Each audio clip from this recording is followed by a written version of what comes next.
I think the success of TMC today is very evident of the um, what's the word probably to use, the cohesiveness of the team. Yeah, for Um, sure. and people don't realize that when the team internally doesn't really have that cohesiveness, it's evident outside of the team walls. Yeah, Um, yeah. Always. I've been in both, and it works much better the way you guys are working it. Yeah, So for sure, for sure. Welcome in, everyone. We are going to let people filter in just for a few seconds, and then we are going to get going. But yeah, Tammie, that is totally true, and we talk about it all the time. We consider ourselves very, very, very fortunate, because it would be really hard to do some of the things that we do and that we like to do and that we have fun doing if we didn't have a team that really just loved working with each other and for our partners and our lenders and getting them the things that they want. It's really the basis of it's really the basis of who we are. Thanks, Amy. Amy, I think you should play that in the background. That should be you guys' theme song. Yeah. Yeah. Well, let's get going here. So, this is the latest in mortgage today. I am Faith Howard Mooney, the SVP of Member Engagement here at the Mortgage Collaborative. Super lucky today that I have someone that I consider a friend, a companion who travels like I do, both in how we travel and pack physically. And I feel like in life, we feel like a lot of the same things. So we're traveling down a similar path that way too. Who is Tammie Gravlee, who is the president of mortgage at Bank of Tennessee. Tammie, thanks for doing this with me today. Thank you for having me. I'm very excited to be on. Yeah. Yeah. And so we were just getting caught up a little bit. I'm going to share with you, for those of you who are new into the latest in mortgage today. This episode, our episodes are really about a lender member joining us to help us unpack what's new in mortgage. There's always something new going on, what's working, what's shifting, and kind of what it means for us all. It's a space to listen, exchange ideas, move forward together. Our goal is to build that space where people can show up, speak out, make meaningful contributions, to not only the TMC family, but also to the industry at large. So register for it's twice a month, on Fridays at this time. Register to join us always. And please, as we're talking here, join us in the chat, and give us your feedback about what we're talking about. So, Tammie, you moved, how long ago has it been since you moved to Bank of Tennessee? Have you been there 2 years yet? It'll be 2 years in December.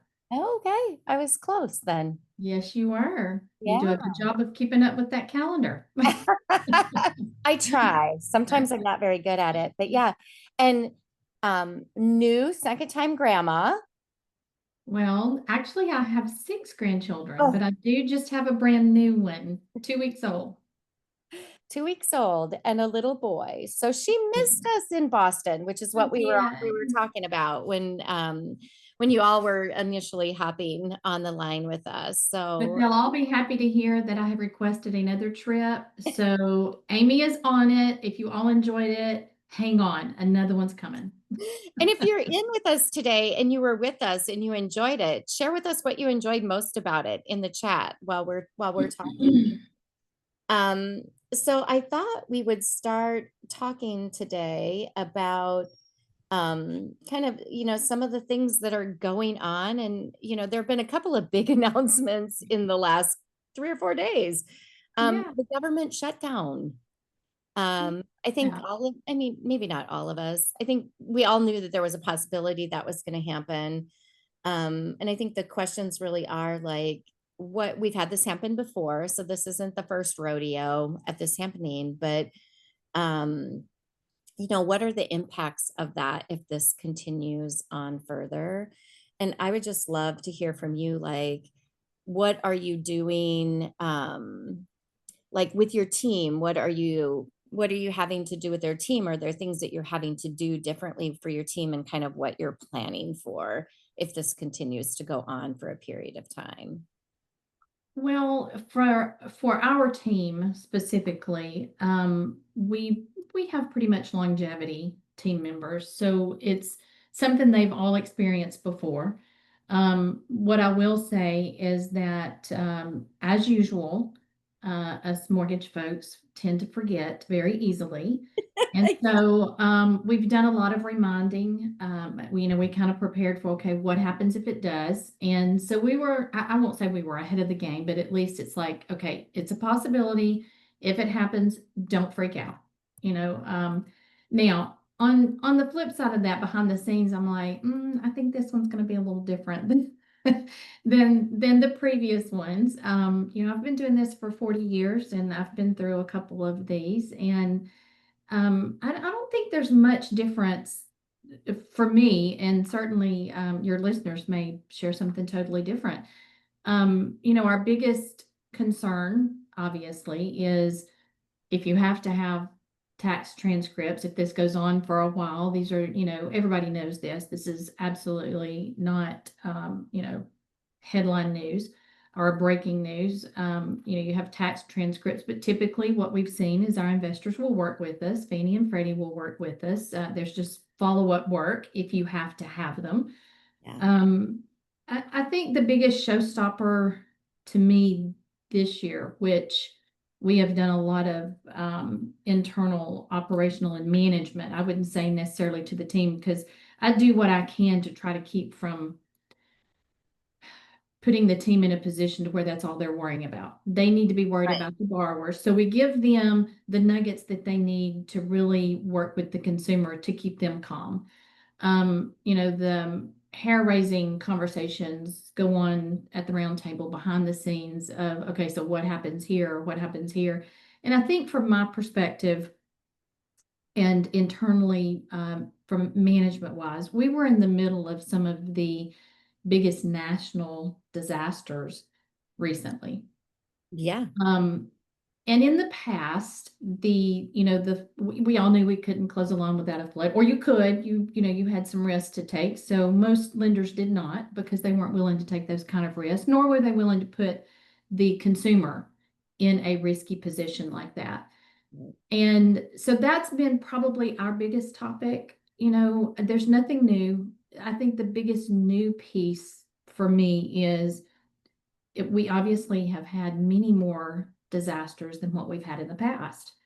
And so if this goes on for any length of time, we have a larger geographic area that is now in flood zone areas as Right. Which is one opposed of the to. places that's impacted by this. Exactly. Yeah. So as opposed to the last shutdown, I don't know what the statistics are, so I'm certainly not trying to quote them, but if I were guessing, I would say we have at least 20 to 30% more geographic area that is now covered. Yeah. Um, and so that is really going to inhibit, in my opinion, a lot of the purchases and or refinances where we can't get flood insurance Yeah. in some cases. So to me, that's the biggest piece. Obviously, there are other areas, like we said, you know, depending on the time frame that it's shut down, depends on how serious it gets for us as lenders. Yeah. The other thing that I was thinking about, just because of, again, the environment is just a little bit different than what it was before. It's Mhm. like, yeah, Fannie and Freddie, have always been helpful and helped in these situations. But how many of their employees are going to get furloughed this time around? Because it does appear that there's more of an attitude of, that certain people are, they're not going to be necessary, so we'll just furlough them. And then what does that do to delay the process if, there aren't enough people to support the questions that the lenders have? um Absolutely. Well, yeah. and on the flip side of that, in the past, I don't think we had any concern that the furlough, when it was over with, all those guys got their jobs, they got back pay. And so the risk around that for a lender and for even the consumer, um, if they were employed by Fannie, Freddie, or another government entity, it was, I won't say that I don't want to make this sound disrespectful, but it was more of a, okay, great, we get a little bit of a vacation. I think the level of concern from those people are different today. Um, Totally different. I Yeah. absolutely would not, I hate politics. It's a part of our life, unfortunately. So I'm not trying to say, I'm not making this political, but unfortunately, at the base of every decision that we're talking about or every effect to individuals and lenders and organizations that we're discussing has a political connotation around it these days because those furloughed people may not be going back to work. Yeah. And I think that that's they're feeling that too. There's just absolutely much more uncertainty at this point right. about what is going to happen related to that for sure. For sure. Absolutely. And I think that does put up an extra level of concern. Let's just say some of those employees were doing homes themselves, they were either refinancing or they were looking to purchase.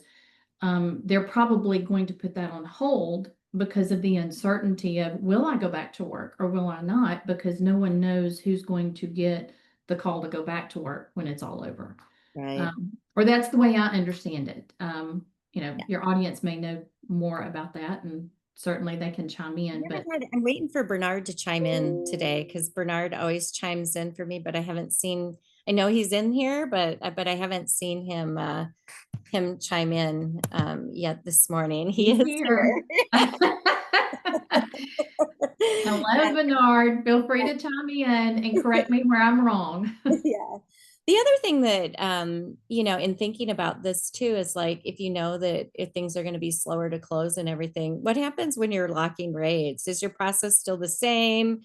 Are you gonna, are there situations now where you're looking at more of an extended lock, just not knowing what's going on?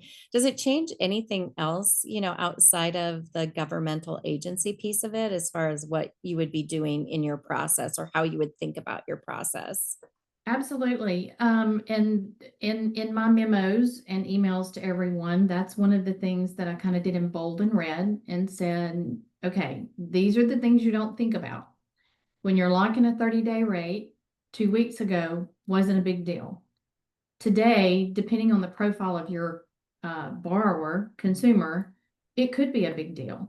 So think through your lock period, talk with your consumer very carefully and make sure they understand there are possible costs involved because Yeah. unfortunately the investors nor any of the GSEs, they're like, they can't control this. So they're not in a position to be able to eliminate those costs or give exceptions. And we all know for those compliance minds that are on the call, you give an exception to one, you got to give it to all. So it puts us in a precarious situation that not only is it going to slow down the possibility of a purchase or a refinance closing, it could be costly when we are able to actually move into the closing arena. And in that case, I think that's where we have to be super careful as lenders in communicating with our customers and our referral partners. Like, I realize you've got a contract date, but here are the components, and here are some costs that could be involved. And a lot of people, as we all know, it's difficult enough in today's world of lending environment to squeeze out that last dime. People just don't have it, or they're not willing to put it in to the transaction. Adding those additional costs, they can be detrimental to the closing itself. So everything else can work. They were locked in, now they have to extend and we're ready to close, but they don't have an extra $3,000 to pay that extension fee and get the same rate. And what if they don't have it, but they're like, well, can we just change my rate? They may not qualify at a higher rate.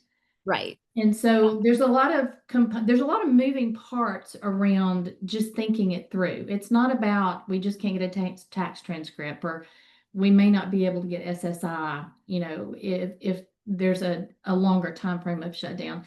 there are other components, and sadly, and I am going to say this, and this probably will be political, Bernard. So I noticed you said I put that delicately. This may not be as delicately. Again, I do not get into the political arena. We that's why they call this America. We all have the ability to have our own ideas and our own opinions, and we should respect those. Unfortunately, that's we gotten to the point we don't do that a lot as Not a as well as we've done in the past, for sure. no, we Yeah. don't. And so I'm not here to rile anyone up, but excuse me, the fact that we say that we're doing what we're doing in the name of the people is quite disturbing to me, because the people are the ones that are paying the price. And quite frankly, no matter what side of the aisle you're on, if you use that statement, I zero you out. You're not. I mean, at the end of the day, the decisions do affect, and maybe you're doing, and you feel like you're doing what you're doing to protect the people. That's fine. But what we have lost is that consideration to the broader picture. Mhm. You know, Yeah.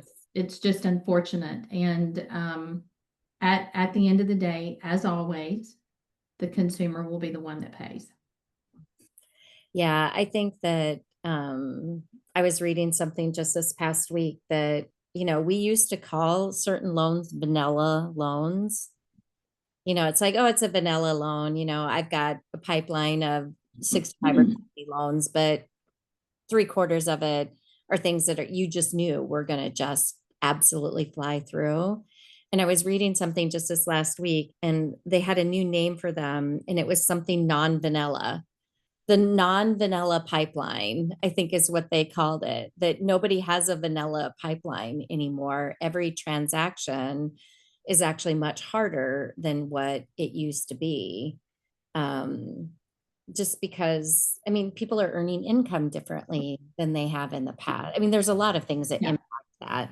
People are maybe stretched a little bit, further than what they were in the past. I was talking with somebody this morning. I went to the grocery store just this week just to get some little items for Keegan to pack a lunch, right? And I was just shocked. I walked out and it was like $60 later with really not any grocery. I mean, there were groceries, of course, but it was just like, what did I buy? I mean, it's just like, feel like people are feeling the impacts of a lot of different things. Uh, Absolutely. it's the cost of everything. And I think it is good to everybody have a refresher of like, who are we serving here and how are we trying to serve them? Because I don't think the lender members, at least the lender members we're exposed to in our network, they're all trying to do the right thing. And they all want people to get into the homes that people, want to get into. So there's like no ill intent ever, but there are just so many forces impacting people's ability to buy I would right. agree. I would And agree. And I noticed, yourself as well and your company as well. right. I did read something, and everyone else may know this, but as I always say in this business, even after 40 years, I have never arrived. I learn something new every day. And shocked that I'm like, wow, why did I not know that? But this may have been the case in the past. But I was reading back to the flood topic. I was reading this morning a bulletin or a notice that I subscribe to, AFR Services, which is basically an insurance company out of Plano, Texas, I believe is where they're from. And there was one statement that caught my eye. Excuse me. And that statement was, it was more of a Q&A that they were providing. And the Q&A had a indication or a statement that, certainly you can pay the premium, and we've all heard this. You can close the loan without the policy if you so choose to. But the one thing that I don't think if it was this way in the past, I totally just missed it or don't remember it. And either are a possibility. But it indicated that even if that Congress, let's just say, you know, um, we come out of the shutdown, and then FIP is put back in place and we're all rolling and, business is going as usual. The gap between the time frame that we shut down versus when we actually open up the government again, that Congress may not allow a retroactive coverage. Oh, I did not realize that. So I don't know if that's news to anybody else and it helps anyone on this call, but I'm going to do some research. I just didn't have enough time before this call to do that. It may have been that way always. But I would have thought, which is the first problem, that I thought it. that is not true. But I would have thought if you paid the premium and you had the commitment, but yet just not the valid policy, that from the day you made the actual premium payment, you would have been covered no matter what. Yeah. In this particular situation, I'm not talking about in general, but I'm talking about in this situation. And I'd never given any thought to that. So assuming you do take the risk as a lender to close the loan with the paid premium and evidence that you can actually get the policy, Right. and you close, and next week you have some kind of flood damage, and then the next week we open, it's a possibility depending on how Congress reopens and writes, I guess, the opening of the NFIP, we may not be covered. Yeah. That's not only a problem for lenders, but the consumer now is, completely exposed. So I just wanted to mention that in case, again, that may not be news to anyone else. Who are our compliance people, our compliance people that are on the call with us today? Chime in if you've got any feedback related to us. Yeah, that sounds kind of crazy because who's gonna, like, you don't, not only do you not want to put your business at risk for that, but you don't want to put the consumer at risk for that either. Absolutely. When you think you're Well, doing them a favor, right? We're doing a favor, we're going to close this, we're going to keep things moving. But in the long run, depending upon how long, the shutdown is, the longer it goes on, obviously, the more days that go by, you could potentially have more risk related to something having had happened. absolutely. And again, that if may be, a very non-significant if. It may be they were just stating that to cover themselves. So I just don't know the validity of that, and I don't remember that ever being the case in the past. So probably a non-event, but it is something that I was like, "Ooh, I need to look into that." Not that I'm going to be closing loans without flood policies, but On the banking side, I would say that that's probably, I don't know. It's like the IMBs hold their policies and do their things really tight sometimes too, but it's like I would think on the bank side, it's probably a little bit stricter related to that than maybe in other places just because of the presence of you're in a depository, but that may be totally not right either. But that would be my thought process related to that. well, that's another thing I learned this week. The FDIC actually put out a statement that really aligns the same. It's You can close the loan if you want to as a lending institution. Obviously, they make it really clear. This is your problem. It's not going to be our problem. So, you just have to understand what your problems are that come out of that. But they also align with the fact that you can close without the actual policy in effect as long as the premium's been paid. And then you do your due diligence to follow up and validate that it's all taken care of once, we're out of the shutdown.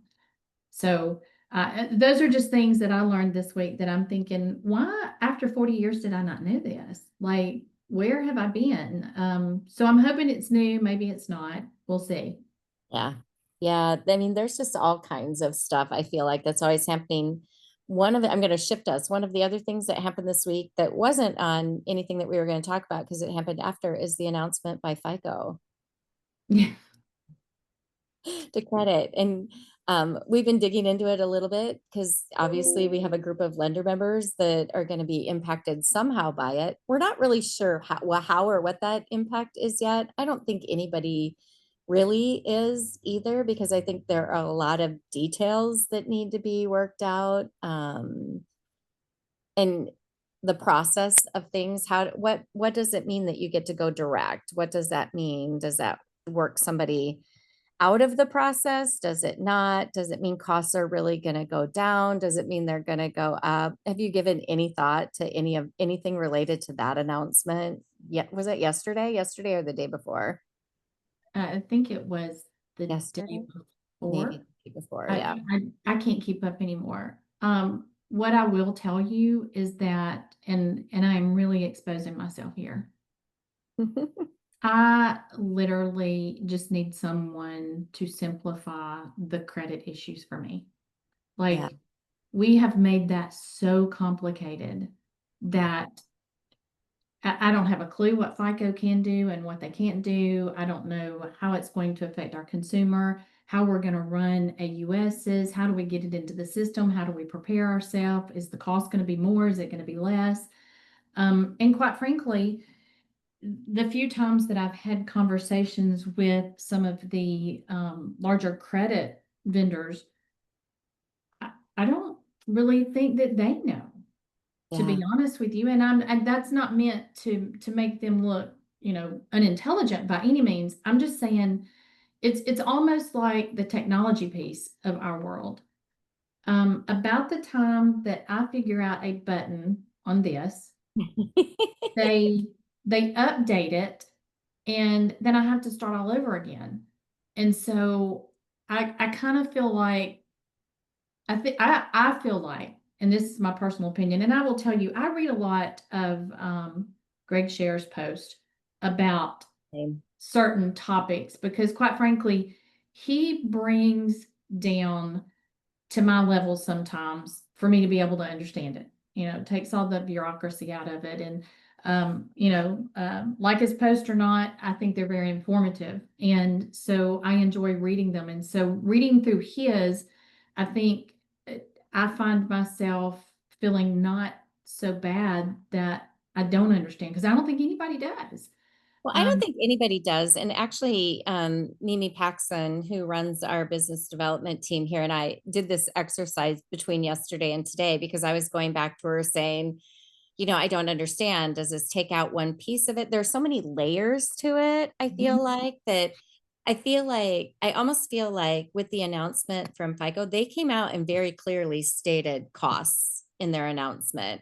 And I feel like that was putting almost like a line in the sand saying, this is our cost associated with it, and opening up the opportunity that there are many layers to this. And what's the end cost going to be? We don't know. But everybody else almost having to expose what their costs are and how you come up with that final number. I kind of feel like that's what happened. It's like, yeah, what was it, $103? But that doesn't include every component of what people are paying for in the credit process. So I think long term, we'll probably have an opportunity to find out, and maybe some of those things will be more open. I know we've heard from FICO that they want to have those conversations with people. And we've got 3 great credit partners that are within our network. And so I'm sure we'll be hearing from them too, related to how right. it impacts. But I think it's just so complicated that it's like, what does that do to the process? And who does that work? Somebody out of the process, or is there, another layer in there? Or are people now are going to be doing it differently depending upon what they choose to use and do in their organization? And so I'm like you, I feel like I don't know enough to even know what's going to happen. But I feel like it's like this announcement ahead of time, and then you figure out all the rest of it after the fact. I feel like it's kind of Right. become relatively normal in the Yeah. mortgage space for sure. Yeah, that's definitely the way we usually do it. It's trial by fire, and we figure it out when we're trying to make it work, typically because time constraints and, just trying to keep up. I can honestly tell you, I've sat in several webinars that literally when I get off of them, I will call somebody that I know that was on them. I was like, okay, I just feel like that I was smoking crack while I was on that call because if that's what you do with crack. I don't know if it is or not. You may snort it, but I just like I never got to a point. I mean, I'm not the sharpest knife in the drawer, but I can usually follow along and can and I can answer an intelligent or ask an intelligent question. and understand the answer most of the time. And I'm not shy about telling you I don't understand, and you've got to tell me again. But all of the webinars that I've sent on, I just quit setting on them. I was like, y'all figure it out. When it's all figured out, put it in a bulletin for me and send it. I don't know what else to do, because I think we as an industry have gotten caught up, again, personal opinion. So not a reflection of the mortgage industry's opinion or Bank of Tennessee's opinion. This is my personal opinion. I feel like we've gotten caught up in it's almost like two corporate conglomerates that are trying to fight out something, and we don't really know what they're fighting about or for, other than the fact that we know that there are some things that are unnecessary, but we've just had to do them because they were mandated. And we think this looks better, but we're not really sure, because guess what? We really haven't seen behind the scenes yet. So I, I literally could not talk to anyone intelligently, I don't think, about it, because I still have yet been able to wrap my head around what is the benefit, and are there benefits? And I'm sure there are. But I'm just not that subject matter expert. I am really trying to figure it out myself. I was going to say, I'm hoping that we here can pull together some of those great people that we have within our network as things continue to move along, and maybe give them an audience with our members within our network so that they can share and each can have a say in what they feel like it is, so that we can begin to kind of figure it out. Yeah, that would be fantastic. I'm sure that all of the members on this call would applaud that, and those that are not on the call would applaud it. Yeah. Um, Yeah, I just think it plays away. I think that, again, it's an announcement that comes out and then everybody's kind of going, well, what does that really mean? And we need to right. kind of sit down and figure that out. And I would say the credit providers, I mean, like I said, we work with three great credit providers within our network. I have a feeling they're feeling the exact same thing. They just got something laid on their plate and now they also need to have to figure out, what does that mean as well. Yeah. To your point, we usually hear an announcement and then we all have to figure out how to put it together and Yeah. make it work. Um, Yeah. it's like it's like being in an organization where corporate sits around the table and they never ask anybody how it affects the day-to-day business and the activities. Yeah. And they put something in place and they love it and they think it's going to work great. And then all of a sudden it kind of blows up, or the people boots on the ground have to put it together. Yeah. And I'm part of corporate, so I can say that I've been very guilty of doing that before. Probably still guilty today, but it that's kind of what it feels like. Like I just they can figure it out and then just give me a bulletin. Yeah. Or We'll give they can figure it out and then you can give me a bulletin or a webinar. we'll give you the bullet points. We'll give you the That'd bullet be great. points and then share with you how everybody's implementing it and whether that works for you or not. I mean, as we know, everybody may implement things slightly differently depending upon how it works within their organization, but hopefully we'll be able to do that as things progress down the road. We could talk for hours. We always could. We're at the bottom of the hour already. I I mean, see it just that. seems I see. crazy. It went very fast. I totally enjoy being on this or with this group. I want to take a moment so that just real quick, you guys are doing a fantastic job. Oh, thank Very you. helpful. It is a resource that I feel like that I can't live without sometimes.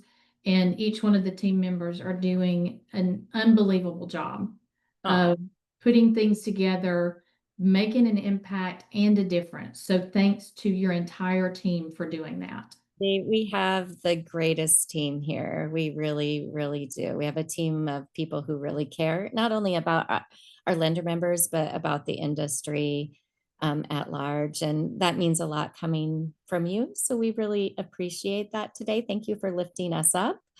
And come back and do this with me again sometime Love soon. to. And Scottsdale. Scottsdale, February 22nd to 24th. Get it on your calendar now, and we all hope that we see you there. I hope to be there as well. Look forward to it. And then I'm looking for that calendar invite, Amy, for the Boston trip again. Thank you so much, We're not Tam. going to let that go. You guys have No, a great weekend. Thank you for your time. thank you. Thanks everybody for joining us today. We'll see you Thank back in you. a couple of weeks.